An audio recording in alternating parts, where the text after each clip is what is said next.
Something Wrong in the Hallway by Ms. Fancy Pants. When I was a kid, maybe 6 or 7, the house we lived in had a long hallway, 2 bedrooms on one side, kitchen and bathroom on the other side, and another bedroom at the end. I would always get freaked out at a certain spot in that hallway. It was on the side between the kitchen door and the bathroom. It seemed no matter how warm the house was, there was always a 3-foot spot in that hall that was cold as hell. If it was nighttime, I would run, like panic run, through that spot. My room would creep me out too. I had violent nightmares and was a total insomniac. It got so bad that I would rather piss the bed than get up in the middle of the night and go through the scary spot to go to the bathroom. Finally, my parents decided to let me switch rooms with my brother, and all of a sudden I was sleeping like a baby. No nightmares, no insomnia, no problems. The hallway still scared me, but I didn't have to go through it anymore to get to the bathroom. When we moved out of the house in 1988, my mother finally told me some interesting information about our old house that they had always kept from me. Apparently, it was owned by a Satanist couple prior to my parents buying it in the 70s. They had the place decked out in Satan's finest decor, and apparently my old room was the altar room. When my parents bought the place, the walls and windows were painted black. Anyway, one day Mr. Satanist decided to sacrifice Mrs. Satanist in the altar room. After tying her to an altar, he stabbed her several times, but she managed to break free and attempted to escape, but met her demise in the hallway via a shotgun, in the exact spot of the hallway that used to freak me out. Cherry on top, Mr. Satanist, after painting some of Mrs. Satanist's blood on the walls of the altar room, decided to use said shotgun on his own head where he died. Mom made all the neighbors promise not to tell any of us kids when we moved in, obviously not wanting to scare us needlessly. Mom and Dad knew about the prior tragedy when they bought the place, but the price was so great they couldn't pass it up. She still feels guilty to this day that it affected me the way that it did.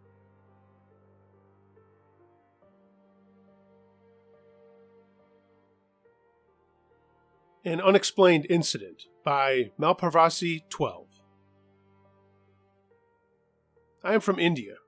I live in Rewa, which is in the state of Madhya Pradesh. The experience which I am sharing is not a very scary one, but it is definitely very strange. I'm still not able to explain the reasons behind my experience. Any explanations are welcome. My city is not a big one, so after graduation, I went to Allahabad to prepare for civil service examinations. I used to live next to Azad Park. Anyone from this town would be familiar with the place as it is a popular hangout spot for people. It's a large park enclosed by a boundary wall on all sides. Along the aforementioned boundary, there are streetlight poles. My experience concerns one such streetlight. It may sound funny to you, but it is what it is. It was during the month of December, and the whole of North India was in the grips of severe cold weather. From the window of my room, I could see the park, and it was a pastime for me to watch the morning joggers and other people coming and going. My coaching institute was in Civil Lines area, and I used to walk back and forth from my coaching. My classes usually ended around 8 in the evening, and this being December, weather was normally foggy. I used to take a shortcut through the park to reach my room, and it took about 20 or 30 minutes for me to get there. One day, due to some reason or another, my class got delayed by about a half an hour, and by the time I reached the park, very few people were there. It was a cold, foggy night, and I was walking along the boundary wall of the park, when I suddenly realized something. The last streetlight that I had passed flickered and turned off. Now, I know this isn't very creepy, but all the other lights were still on, and what was more disconcerting was that as soon as I walked some distance away from it, it turned on again. I thought, that was strange. But I brushed it off as just a coincidence and walked away.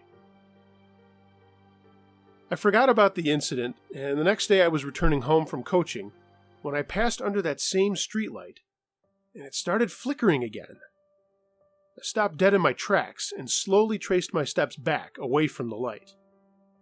Almost immediately, it stopped flickering and went back to normal. Happening once, I would have said it was a coincidence, but 2 times in a row? No way. Now I was feeling a bit nervous. Not scared, just nervous. I hurriedly walked to my room and thought about what to do next. The next day I went to my coaching and told my story to a friend. He didn't believe me and wanted to see it for himself, so I told him to come along with me, and we went together. When I crossed under the streetlight, it immediately switched off. Then I told my friend to pass under the light, but nothing happened. I repeated this at least 10 times, and each time the light would turn off. Now, my friend was also confused, but said there must be something wrong with the wiring. I also thought that, but this was still strange, and although it was strange, it was harmless. I brushed it off and continued to walk the same path back and forth from coaching to home. In fact, it now seemed funny to me, and I took my other friends to show them my special trick. It was kind of funny to see their shocked expressions once they realized that I could switch the streetlight on and off just by walking below it. In spite of all this, I did feel a cold sensation while passing alone under the light. This went on for almost 2 months, and by now it was a routine experience for me. But all this changed when I was going to Jabalpur, a city in Madhya Pradesh, India. My train was at 11:30 at night, and I hired a cycle rickshaw for going to the station. As a rickshaw would pass under the streetlight, I thought, let's have some fun. I told the rickshaw puller, "Brother, this light will turn off when the rickshaw will pass under it." He laughed and said, "Let's see." True to my word, the light turned off as soon as I passed under it, and then immediately turned on when the rickshaw was some distance away. I laughed and said, "See, I told you." But instead of laughing or being shocked, the rickshaw puller looked scared. He asked me what was going on. I told him my story and said it was happening for the past 2 months, and he looked at me gravely and said, "I think you're in danger." I scoffed at him and said, "Why do you say that?" He told me that there could be a spirit on the tree behind the streetlight, and it was somehow attached to me. That was the reason for all of this. I got to admit, I was a bit scared, but as I was late for my train, I told him to drop me at the station quickly. I went on to the city, and the next day came back. My train arrived home at around 3 in the morning, and this being late, there were no rickshaws ready to go to my area. So I decided to walk, and after about 30 minutes, I was starting to get near my home. As soon as I passed under the streetlight, I suddenly felt like there was an immense weight on my shoulders. I was unable to move and breathe properly, and a feeling of bleakness and depression came over me. I was so overwhelmed by this, I just sat there on the road and started weeping. It was an eerie feeling, me sitting and crying there in the middle of the road at such an ungodly hour. It felt like all happiness was gone from my life, and there was nothing left for me. I don't know how much time passed, but I was suddenly shaken back to reality by a man. He was a morning jogger and seen me sitting there crying. I hurriedly ran away from there, went to my room, and slept for like 10 hours straight. After this incident, I was very scared and went back to my village where my parents had a puja, which is a ritual worship. They tied some sacred taviz around my neck. After this incident, when I went back to the city, I changed my room, and after 3 months, I left it. But to this day, I still feel goosebumps on my skin when I think about that streetlight.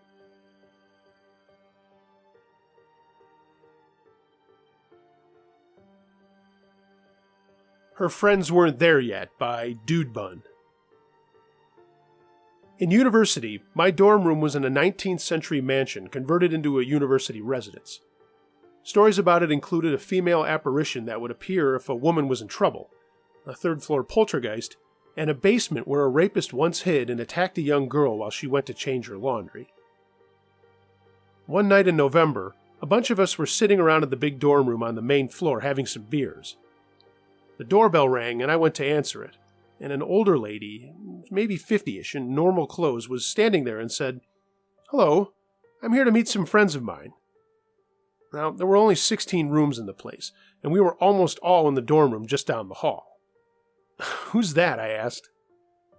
Well, she replied, they're in the basement. Can I just come in and see them? I was a little wary because the administration had drilled into us that under no circumstance should we let anyone in that we didn't know.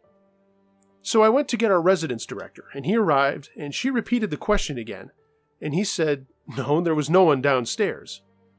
Finally, she admitted that, well, I'm not sure if they are in the basement yet, because, you see, they're tunneling up from the bottom of the hill. The RD and I looked at each other like she was crazy, and with a chuckle he said, all right, come on in, we'll go check the basement for your friends. So, the three of us went downstairs. She poked around for a bit, then asked if we had a key to the locked storage room. The RD opened it, and she walked in, wandered around, and started moving things that were blocking her view of the walls. We were pretty amused by this crazy lady, until she started pushing some big furniture that hadn't been moved in years, and was covered in dirt and dust from boxes of old books. The RD had had enough and finally said, yeah, that's enough. But she ignored us, and kept on moving crap out of the way, until she shoved aside some old sheets of wood or something on the floor. There, in front of us, dug into the wall, was a crawlspace-sized tunnel that went through the foundation and about 6 feet into the dirt and stopped. She looked in, pulled a flashlight out of her pocket, shone it down the hole, and declared, oh, I guess they're not here yet. Turned and disappeared. The administration added a new lock to the door so you couldn't open it from the inside, and the staff answered all of our questions with, oh, she was probably just a little confused, and you didn't see her walk out. Yeah, right.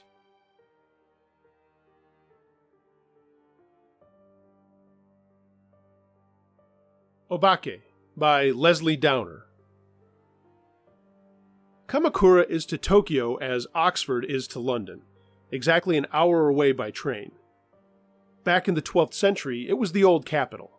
It's a beautiful place that rambles across wooded hills full of mossy old temples and vermilion-painted shrines. It's also a cultural center. Many poets and artists have made their homes there. I lived there for 3 years, and I'd already been in Japan for 2, spoke Japanese, and was familiar with the culture, language, and customs. I lived in a haunted house. No Japanese would live there, which made it very cheap to rent. As is well known, Japanese ghosts have localized interests. They torment their own family members or whoever's done them harm, but they don't trouble people at random. They don't bother foreigners. In any case, foreigners are so radically different that even the most ferocious of Japanese ghosts would probably be in a little awe of one. My Western friends and I had no fear of Japanese ghosts, and lived happily in this large, rambling, rather shabby house. It was actually a beautiful old house. There was a tea ceremony hut and a pond with carp in it and a very overgrown garden.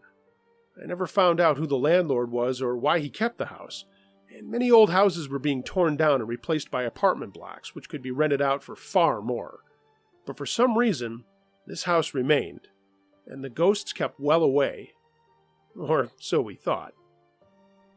Everything was fine until the 3rd summer. That year, by chance, everyone went away at the same time, leaving me alone in the house. I had Japanese friends over to stay. Lucky you, I said. You can each have a room. No thanks, they replied. That would be too frightening. I'd almost forgotten that the house was supposed to be haunted, added to which Japanese almost never sleep alone. In fact, they all slept together in one room with their mattresses side by side down the middle of the room, not off to one side as we would put them. Then they all left. The night after was my first night on my own in the house. I was lying in my futon bedding on the straw mats of my room when I heard a distinct banging. It came from the other end of the house, from the far end of a long, dark corridor. I listened hard. It sounded like boxes being thrown around, and there was no one else in the house. I was definitely all alone. It couldn't be a human being making all that noise. I guessed it must be an obake, an umbrella ghost, but I certainly wasn't going to go and investigate. I pulled the covers over my head, screwed my eyes tight shut, and hoped for the best. Thereafter, I stayed well clear of the end of the corridor.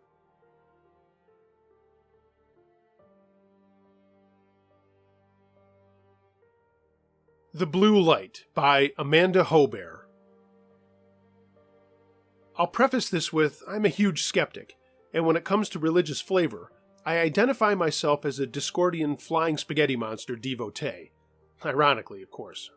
Or not. Anyway, 10 years ago, when my husband and I were 17, I got into a huge fight with my parents because our water and heat was shut off, and I was not going to stay in a janky-ass house and not be able to bathe and be cold all the time. We were poor, okay? STFU. I went to stay at my boyfriend's, now husband's, parents' house. This was a week before Christmas 1988. Every night when I came home from work, I would see a blue light coming from next to their bathroom door and next to my husband's sister's room. My boyfriend, Butch, was still at work, and I was hanging out with his siblings. I started seeing the blue light more frequently, and then saw a young child in the light, bathed in blue. He would stand there and point at the sister's room.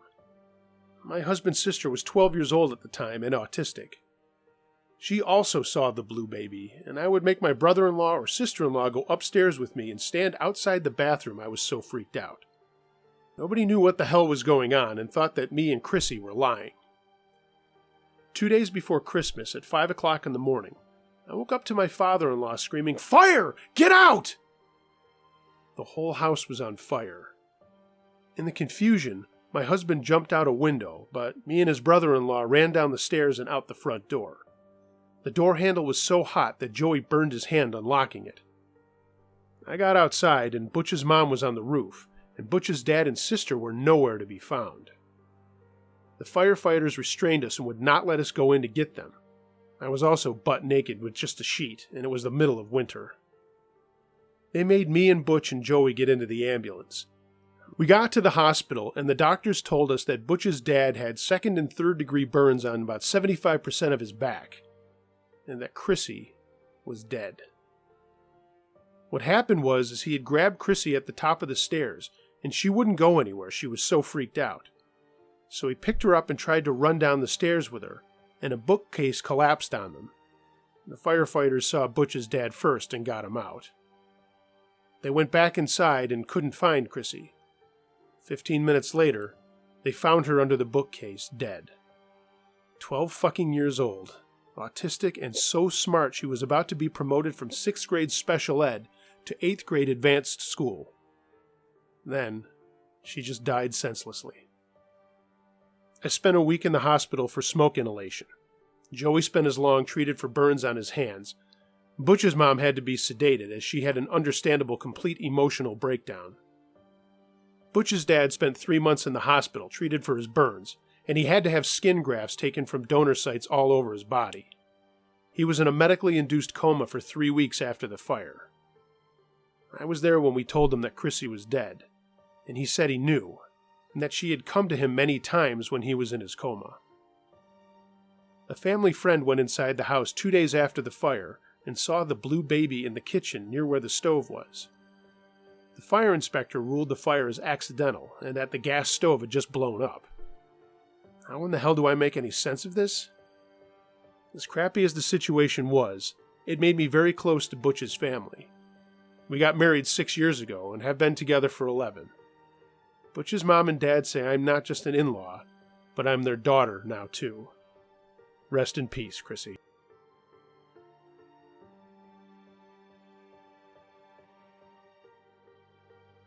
My Haunted House, submitted by Eric. This is long. My family moved into a house near Fryman Canyon Park in Los Angeles. I don't want to say where exactly if you can understand that. I'm 19 now, but this happened from the time we moved in when I was around 12, till now. It's a big house with 5 bedrooms and a decent yard for the neighborhood, and I live there with my parents and 2 sisters who are 6 years older than me. I guess you'd say I was a whoops kid. My dad traveled a lot for business and was away for a lot of this, and I wonder if that had anything to do with the way things went down. I do know it played a role in my parents' split, but that didn't happen for many years after we moved in. A little about the house and I'll get things rolling. Just some context, you know. The house was built in 1974 on the edge of Fryman Canyon. In the back, we have lots of trees and a garden with a koi pond, and it's a great house. And I won't lie, and please don't think I'm stuck up, because I'm not. It's just the truth. My family is very wealthy. I'm not sure how much the house is worth, but I do know it's in the $7 million range. I guess that's why I never thought a place like this would be haunted. When we first moved in, we did all the usual stuff kids do. We got to pick our rooms, of course not my parents' room. My room had huge windows, almost floor to ceiling, that looked out into our yard and pond and stuff, and so did most of the rooms on the first floor. There's a walking trail not far from our house that a lot of people walk on through Fryman Canyon. It's pretty popular, but maybe not as much as Runyon Canyon, which isn't far away at all. It's on that trail that started this whole thing. At least, things started after I saw something strange out there. I was 12 and was walking my black lab, Sam, on the canyon trail. I could get on right at the end of my street and go in either direction, and I loved being out there with Sam, just walking and listening to music on my headphones. It's a beautiful place, and sometimes I'd see famous people out there, but a lot of people like that don't live far from my house, so I kind of saw them often and just nodded. Sidebar, they don't like people coming up to them when they're just trying to take a walk, so don't do it. So, it was early morning on a Saturday in March when Sam and I were walking, and he noticed a figure standing on the trail ahead of us. It was odd because he stopped walking and then started growling, and that made me look up. It was a man that looked sort of see-through, but not really. I mean, I could see him, but it was like he wasn't filled in, if that makes any sense. And maybe I'm just remembering it that way, and he really wasn't see-through. It has been a long time. Either way, he was there. I took another step, but Sam didn't budge and began barking, so I stopped, and the man raised his hand like he was waving, but he wasn't looking at me, so I thought maybe he was with some other people. I didn't want to be a pest, so I pulled Sam around and started walking back to my house. When we got to my street, we walked up a bit, and for some reason I got a chill down my spine and turned around. The man was at the trailhead of my street, but again, not looking at me. His back was to us. I stood there for a minute and then turned and ran home. There's no way he could have run that fast to catch up to us, as he was a ways away when we first saw him. I can't really say what he looked like because I never got that close. Just a middle-aged guy in dark pants and a white shirt with short dark hair. As I said, I turned and started jogging with Sam until we got to my house and then went inside. My mom was in the kitchen drinking coffee and she said, "You look like you just saw a ghost." I laughed and said there was a strange guy on the trail, and that set her off. She called the police and they came right out and wanted to know what he looked like and all that stuff. They even went to the end of my street, but there was no one there. I told my mom it wasn't a big deal, but in this neighborhood, if someone farts loud enough and no one knows who did it, the cops are there in a heartbeat. So I put it out of my mind, but that night something strange happened. Our doors to the backyard patio and pool opened on their own. How do I know? No one was home. We had gone out to dinner and came home to have them open. Mom was a little sketched out about it, but my sisters couldn't remember if they had left them open or not. I, being a dumb kid, pointed out that if they were open when we left, the security system would have alarmed us, and my mom went off again. Me and my big mouth, right? So out came the police again, but there was no one in the house or around, and nothing was taken. It was written off as a security glitch. Around 10 o'clock, I was watching a show on TV and got up for a drink and had to walk by the doors. They were open again, and my sisters were in their rooms, and my mom was in the music room. I went over and shut them after looking around outside and then got a Coke. On my way back to the living room, I stopped and almost peed my pants. The doors were open again. This time, Sam had gotten up and come over to see what I was doing, and maybe thinking it was time for a biscuit. But he stood there growling and then started barking again. Mom came out and saw me standing at the door, and before I could tell her what was up, she just closed the door and got on the phone with one of her friends. I took Sam back to watch TV, and later that night when everyone was in bed, I went back down to the doors and pulled some heavy chairs in front of them just to be careful. They didn't open that night. Maybe 2 or 3 nights later, the next thing happened. I was getting ready for bed and finishing up some homework for school. I had to take Sam out one last time before going to sleep, and when we got back to my room, he always slept with me in my bed or right next to it, everyone else was already in bed. My dad was still on a business trip in Europe, and Mom talked to him earlier in the day and told him about the doors. He said it was probably faulty locks, and he would look at new ones when he got home. I should make it clear that there are 2 staircases to get to the second floor of my house. One way is a suspended spiral staircase in the living room, and the other is a regular staircase at the far end of the house where my sisters and my bedrooms were. I had just turned out the light around 11:30 and was listening to some music to fall asleep when I heard it. Footsteps. But not just footsteps pounding. Running footsteps. They came smashing up the back staircase near my room, blasted down the hall, and then smashed down the spiral staircase. Everyone heard it, and all of our doors opened up as we looked around to see what happened. There was no one and nothing out there. It was creepy as hell. Mom had a terrified look on her face, and Sam was standing next to me growling again. We all were asking each other what we had heard and what was going on. No one had an explanation, and Mom called the police again. 2 officers came out and looked around, but there was no one there, and we actually had to turn the security system off to let them in. One of them made a comment that he thought maybe all of this was a prank made by someone in the house and gave me a direct look. Yeah, I'm sure it was me, cop. As if to justify it wasn't me, while all 6 of us were standing in the living room, the sound of the pounding footsteps came rocketing down the spiral staircase and then tore through the living room and down the hall. There was no denying it now. Sam was barking, and the staircase was shaking with the force of whatever it was that came flying down those steps. The cop changed tack and said we should have our air ducts looked at, and then the 2 of them left shaking their heads. Mom said she was going to stay up to protect us, and we all ended up crashing in the living room that night. The footsteps didn't come back. I woke up and got ready for school, as my sisters did too. Mom had to take Sam to the vet and get groomed, so no one would be in the house alone, and that made me feel good. Later, Mom called Dad and told him what had happened, and he said he was cutting his trip short and that he'd be home in another day. That made all of us feel a lot better. After this, we stopped calling the police. They really couldn't do anything. That night was quiet, and even when Dad got home, things stayed quiet.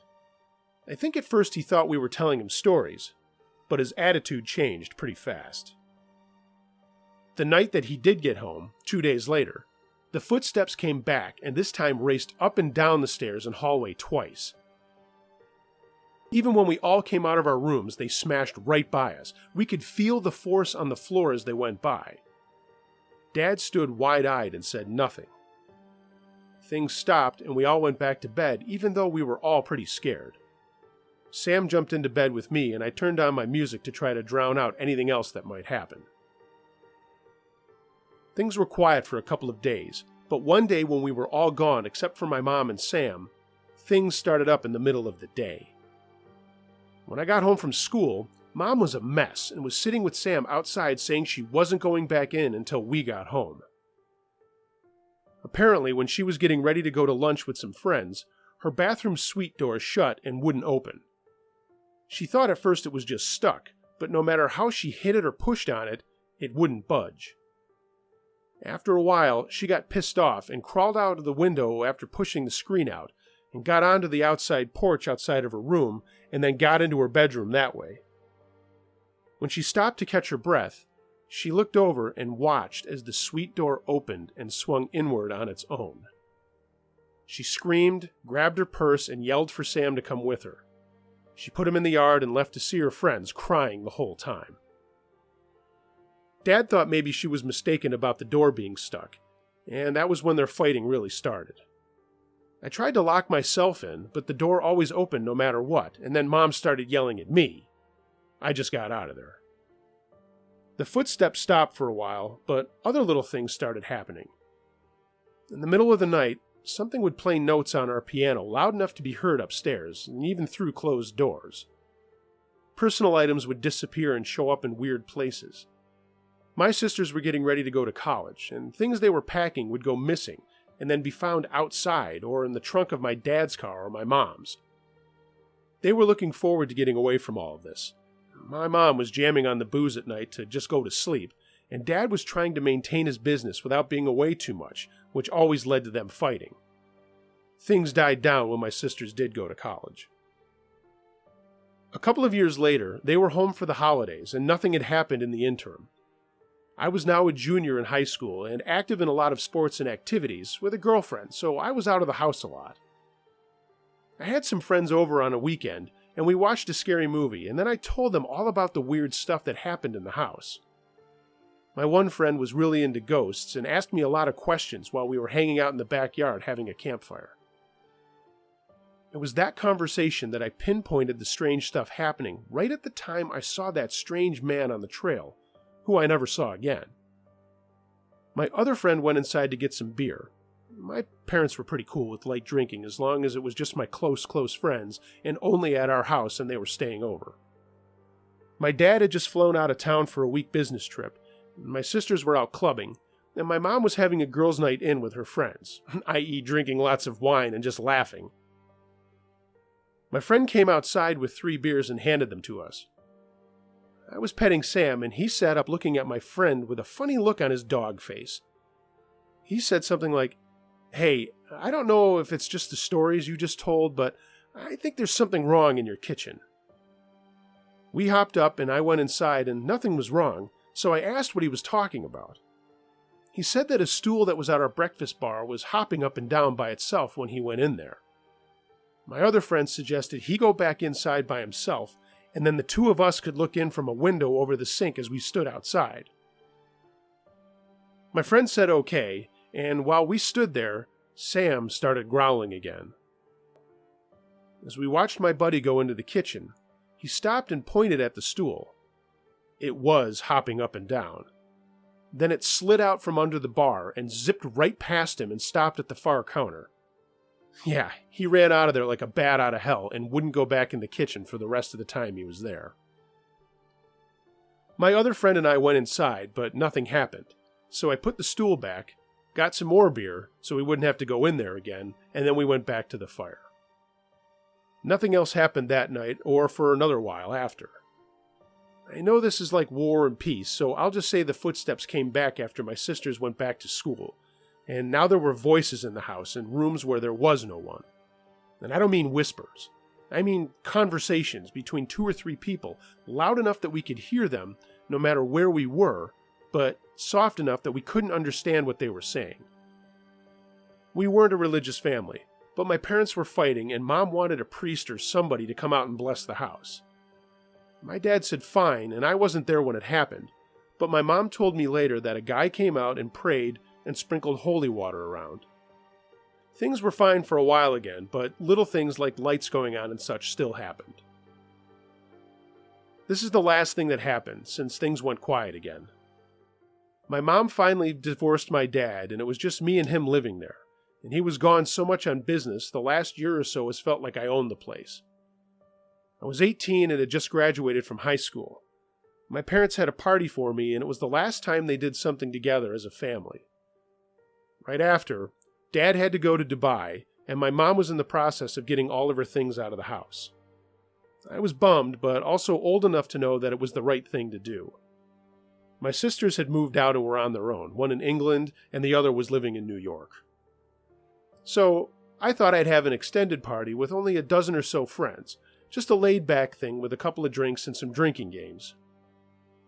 We were all hanging out outside and inside on a hot July night, and a guy who had brought a music system was playing tunes when suddenly the music got really loud, and he couldn't get his laptop to turn it down. I finally ran over and pulled the plug on all his stuff, and the music stopped. I really didn't want to piss off my neighbors. Some girls were inside and came out screaming about the thing running through the house, and everyone started to go into a panic. My mom came running into the living room, and I ran inside, and she just looked at me dazed and said, "It's back." I asked her what was here, and that's when the crazy deep laughter started. Sam started barking and ran towards the back staircase and stood there growling and barking. Suddenly, everything started shaking, like everything, like in an earthquake. The laughter stopped, we heard the running steps again, and I swear I felt something go by me when the sounds did. I mean, I could feel a breeze. We heard a door upstairs slam open and shut over and over, and all of the lights blinked on and off for a few minutes. Then it all stopped. I was scared but embarrassed as my friends were starting to come back in and asking what the heck was going on. My mom said she just came to get some of her things, and things started happening. She was shaking and wanted to leave, so I helped get her stuff together and we went out to her car. She gave me a hug and begged me to leave the house with her. I told her it was okay, but she kept saying to leave. Just leave, please, honey, leave. At least leave after college. I was going to be enrolled in a place you've probably never heard of called Woodbury University in Burbank. And I'm there now, and I still live in the house, by the way. I told her I'd be fine, and she left. My friends were all talking and freaking out, and I said I understood if they wanted to leave, but not one of them did. A girl who I'm now boyfriend and girlfriend with said she thought it was crazy and wanted to see if anything else would happen. I thought she was nuts. My ghost buddy had called a local TV station to see if there was an earthquake in the area, and there wasn't, and my neighbors didn't notice anything. It was just at my house. Anyway, to end this thing, nothing has happened since my mom left for the last time. Things have been quiet. My dad is in and out on his business. My girlfriend goes to Pepperdine and lives with her parents in Beverly Hills, but she stays with me a lot too. We haven't experienced anything else yet. Oh, and Sam is still here too. I just read this whole thing over, and I hope you'll share it. I love your channel and wanted you to read it so my girlfriend and I can let you tell it in the way that you do and just listen. I don't know why any of this happened. There is nothing historical of significance that happened in my neighborhood.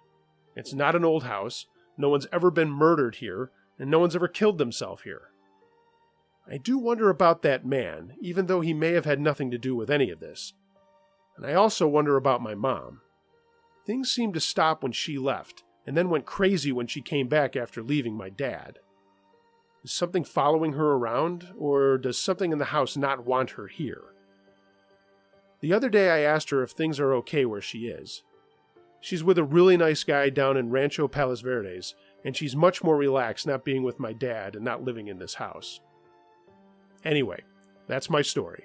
100% true to the bone. Maybe someday whatever it is will come back. I'm not planning on it, but who knows?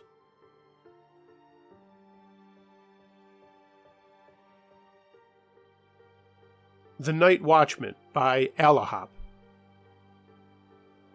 It was Halloween night back in the early 80s, and I was a young teenager then. My best friend and I were out causing havoc and smashing pumpkins as usual when we decided to take a shortcut through the cemetery over by the highway. It was a modern Indiana cemetery, with half the cemetery being the flat metal variety of headstones, and the older side with your more traditional headstones and crypts. You could see across it fairly well because the cornfield behind it had already been harvested. There was a fairly bright moon that evening, and traffic on the highway was light. So, there we were, crossing into the older part of the cemetery, when we saw a man several yards off to our left behind a large headstone. Just a dark image. No hat, no features, just a dark figure, average size. We believed this must be the night watchman meant to keep us kids out of here on Halloween, so we began to run. And he began to run after us. We ran faster, he ran faster, never saying a word. We then started to get nervous about the whole ordeal and sped up to Super Kid, Candy Charge, light speed, and shot across the highway.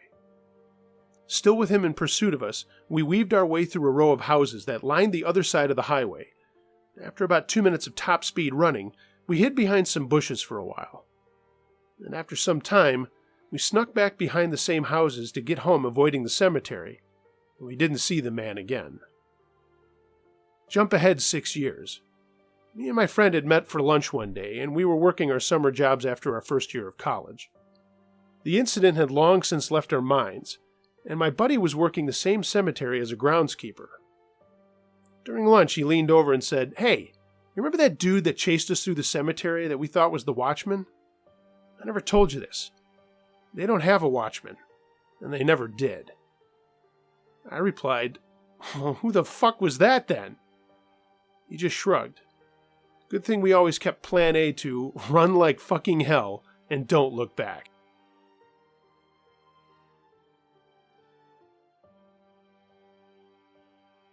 Through the Window by Andrew. I live in Scotland, near the border with England. For the last few years, I've been living with my girlfriend in a home that is owned by my family. It's been in my family for at least 3 or 4 generations, and I took it on about 2 years ago. It's an old bungalow from the early 1800s and was once 2 homes made into one, although this happened a very long time ago. The 2 bungalows were joined into one, and a large extension was added maybe 25 years ago. From the entrance, which is the main front door, when you enter, the property to the right is the original door with the original stonework exposed, which has a date stone on the top. I've never looked at it. When you enter the property, it has a really positive vibe. I mean, really positive and happy. The hallway, main bathroom, second living room, and sunroom all reflect this feeling. Now, going back to that dated doorway, when you pass through that threshold, things become totally different. It's not unpleasant as such, just a bit thicker, more oppressive, if that makes sense. Recently, I felt this worsening, and I would have expected it to be better as we were having an unusually amazing summer. It was full of light, warmth, and I also decorated recently with nice light colors. Plus, all of our furniture is light and natural. It's also worth mentioning that it's open plan, so it's nice and open, but not so much that you would get lost in the place. If you took it out and plonked it down in another property, you'd be comfortable with the environment. But here's the thing. I'm not comfortable anymore. Till recently, I felt I could go around at night with all the lights off, leave all the doors open so you can see through, and sit with my back to the doors, you name it. All of this has changed. Oddly enough, my partner won't speak about spiritual things with me as it makes her uncomfortable. So my girlfriend has no idea what I'm thinking, and I would never let on so as not to scare her. So when she brought it up the other day, she had no idea what I was thinking. The fact that we are both thinking the same thing would be impossible for her to know. And also, the fact that we were having the same experiences in this area made me think I needed to do something about it. When I'm in the house with her, I act normal. When we hear something, see something, or experience something, I explain it away, putting her at ease, even though we're both thinking or knowing otherwise. I've lived in many places where life has been going on for a long time, and you come to accept that some echo from the past is probably going to use the bathroom every once in a while. It's when it gets unpleasant that it's no longer acceptable. So we both are having these feelings of discomfort and shared experiences of activity, unexplainable noises not related to the age of the house, and seeing shadows and figures. One time, she started the conversation with, "You're going to think I'm daft, as you seem absolutely fine and haven't ever mentioned anything. But there's something not right with the old side of the house. I think it's just me, but..." She trailed off. With all of that in mind, I felt the evidence was there to act on it, because I told her I was experiencing the same things. Hearing the voices, hearing the sounds, seeing the shadows and figures. Normally, I would just leave things as is. I mentioned that life has been going on in this house for a long, long time, and it's never bothered me. Why do I have a right to mess with that? But in this instance, enough was enough. I decided to cleanse and protect the house, myself and my partner. I pulled out incense, sandalwood, essential oils, candles, sage, crystals. I'm heavily interested in crystal work and their positive uses, by the way. I also had sea salt, my talismans of protection, and a few other bits and bobs. I mean, I was going to town as I was not going to be bothered with the above when it just affects me. I had many experiences, but when it involves the person I love the most on this floating blue dot in space, well, I'm not cool with that. I was ready to cleanse our home, and I'm not a religious person, but I am spiritual, and I do believe in a higher power. I also believe in the power of positivity, good energies, and light. I told my partner what I was going to do and explained that hopefully it will make her feel better too, and that she could be involved if she wanted to. To my surprise, she did want to be involved. She was fed up with the goings-ons that were waking her up and disturbing her sleep. Nothing gets in the way of her and her beauty sleep. With my wingman with me, I got to work. I explained what I was doing as we went along, and she lit the incense around the house, opened all the cupboards, etc., and got the smoke into all the still normally dark places. We symbolically swept around the house and carried out everything else until we had finished. Now this is the strangest part. The part I don't understand, and hopefully someone can shed some light on this for me. After everything was all said and done, throughout the day and night, we kept seeing these little white darts flying out of the windows. At first I thought it was an extremely fast moth or something flying into my bedroom window as it moved so fast. I couldn't catch them properly. But then they started happening again, in a different room. And again, and again. I started to realize these things weren't flying out of the windows, but through them. Through the glass, so far out they disappeared. What really validated it for me was when my girlfriend came to me and said, "I've just seen this thing fly out the window, and it went right through the glass. I saw it in the kitchen and in the spare bedroom. I don't know what it was. What is it?" I asked her to describe it fully to me, and sure enough, it was a complete match with what I had seen. I've never seen anything like that before. I also know it wasn't a fluke or a hallucination, as it happened in several different rooms at different times of the day, and again I had that validation from my partner. Again I hadn't told her, so she had no way of knowing I'd seen it too, and we were stumped as to what it was. The only explanation I could give myself was that it was things leaving. We repeated the cleansing over a few days, and I'm now happy to say that there is a noticeable difference, to the point that my friends actually commented saying, "Man, there's a really nice atmosphere in here. It's really comfortable and chill." Their comments mirrored what my partner and I were thinking and feeling. We're also both much happier now, and I just can't explain the difference in how this side of the house feels. I look forward to being at home again, and my electric bill has gone down, seeing as I don't feel I have to have the lights on all the time. But the main thing is my girlfriend feels the same. She now feels safe and secure, and most importantly, she's now able to get her beauty sleep again.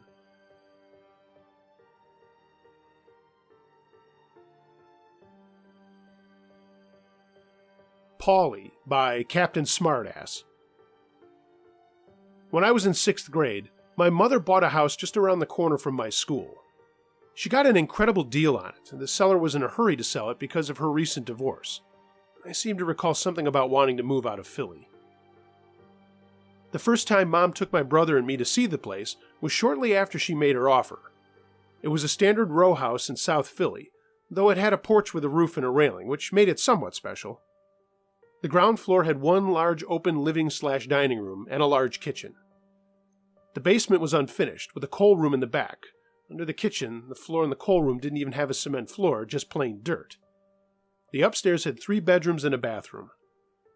The front bedroom was the previous family's parents' room, and the back bedroom was the son's room. The middle room was completely empty, just a few old picture frames. I immediately decided that would be my room. We moved in a few weeks later, and everything was normal. For a bit. Then, strange things started happening. For one, our cat refused to go into the middle room. If the door was open, she would rush past it, never lingering. For another, all 3 of us started having strange dreams about a little boy. Then, things started disappearing, only to be found weeks later in the strangest of places. My brother's and my treasured porn collection disappeared one day, only to be found months later at the bottom of a locked chest. We'd all hear sounds, usually running feet or a child laughing, when no one else was at home, and I was woken up several times in the middle room by something shaking my bed in the middle of the night. I was the skeptic of the family, and kept insisting that all of this could be explained somehow. We just didn't have all the facts.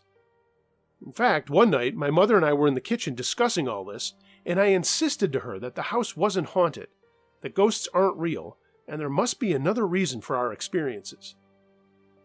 That's when the cutting board on the shelf behind me flew over my head and slammed onto the kitchen table. After that, we all accepted that there was a ghost in the house.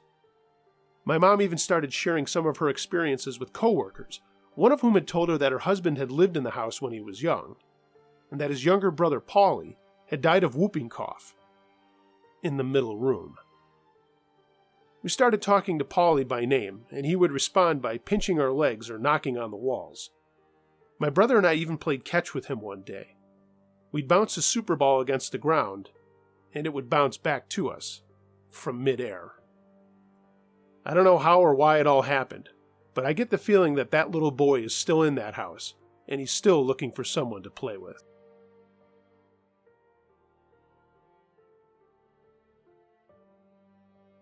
The Voices by Mayostard.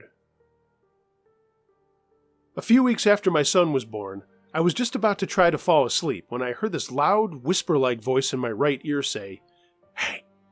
Hey!" It was definitely male, and not my wife, who was sleeping in front of me. I decided that I was going to scope out the house just to make sure it wasn't the voice of someone who was burglarizing the place. And their voices just happened to carry through the vents, or some other dumb reasoning I had at the time. The only thing that was out of place was the front door was unlocked, which I failed to deadbolt when I came home from work. Thank God there was nobody in the house. However, there was a notice sent out by my HOA about break-ins later that week. That was probably just my tired brain reminding me to lock the house, right? The second time something like this happened was last week. My son has developed this horrible habit of not fucking sleeping at night, so we just end up bringing him into our bed after a couple of hours of battling with him.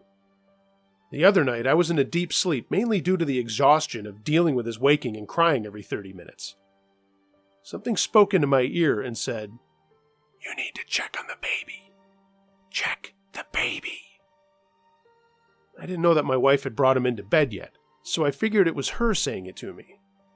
As I started to move to go check on him in his room, I noticed that she was out cold and quietly snoring, and my son was in our bed, face down with his head under a pillow. I thought for certain he was suffocating, so I quickly moved him and made sure that he was breathing. He was fine, but who knows how long he would have been under there before we noticed. This time, the voice was female and had an accent. Sounded a bit like my grandmother with her German accent. This one still creeps me out a bit. By the way, she's been dead at least 10 years, but we recently inherited her old freestanding Farnsworth radio/record player. My wife has admitted to me that she sometimes sees these black, blurry things about the size of a softball go from one corner of our basement ceiling to the far corner by the stairs. She's seen them at least a half a dozen times, but didn't want to mention it to me until after I said something about catching one out of the corner of my eye while watching football. They're always traveling in the same direction, away from our back sliders, towards the stairs on the other side of the room, and only taking 3 or 4 seconds to completely go the 25 feet. Strange things indeed.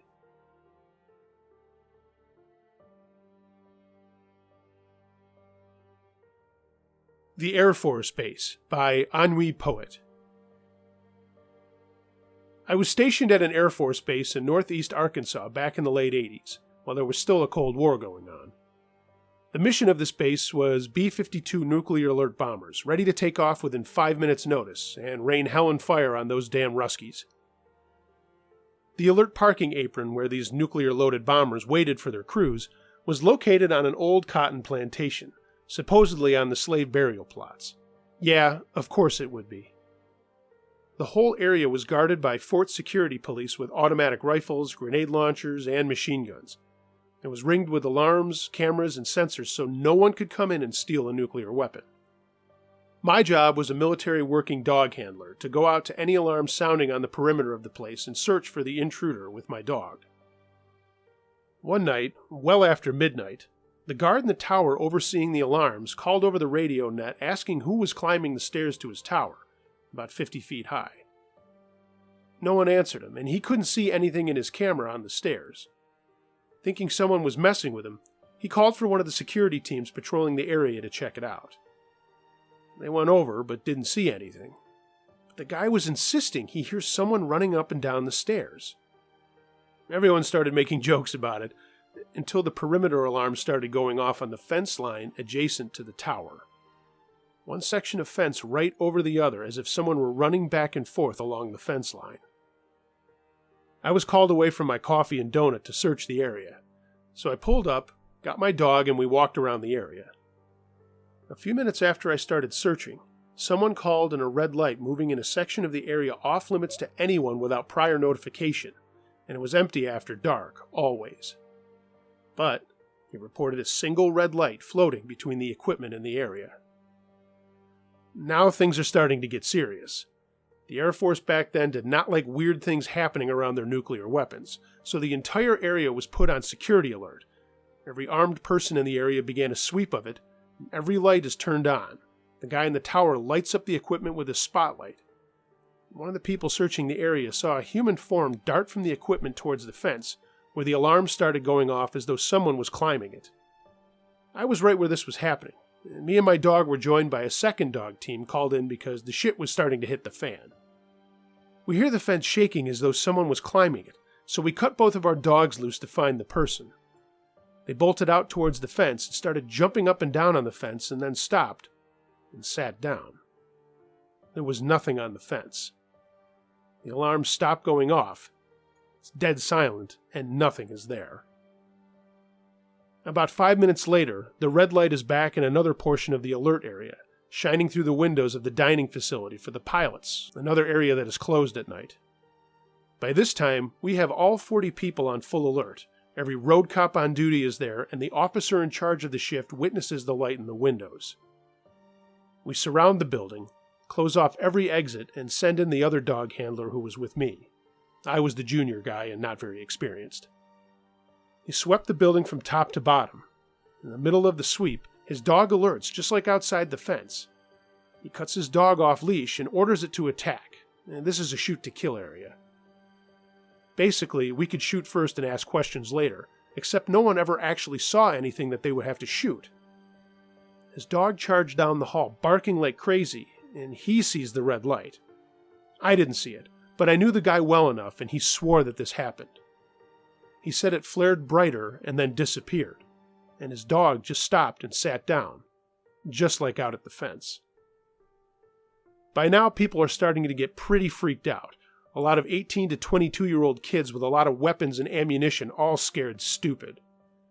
The officer in charge had to make a decision as to what to do. He could stop all of this and call it a false alarm, or he could escalate the situation and initiate a full recall of every cop on the base and sweep the area from top to bottom, waking up every pilot, every crewman, and having them all line up where they can be seen while this is all happening. If we don't find anything, he's going to be, at best, ridiculed, at worst, relieved of his command. He decides that's it. He shuts down the response and goes into the tower for a few minutes with all the NCOs, then comes back and tells us to go about our business and to not talk about it, which of course we ignored. I was only there for part of it. I never saw the light, but I did see my dog go off like he was chasing someone and then stop and sit down when nothing was there. I do know that for about an hour and a half, 50-plus armed cops were scared shitless in an area full of armed nuclear weapons, and nothing was ever found, and the whole thing was written up as a sensor malfunction. For the record, I don't believe in ghosts, but I have no idea what happened that night.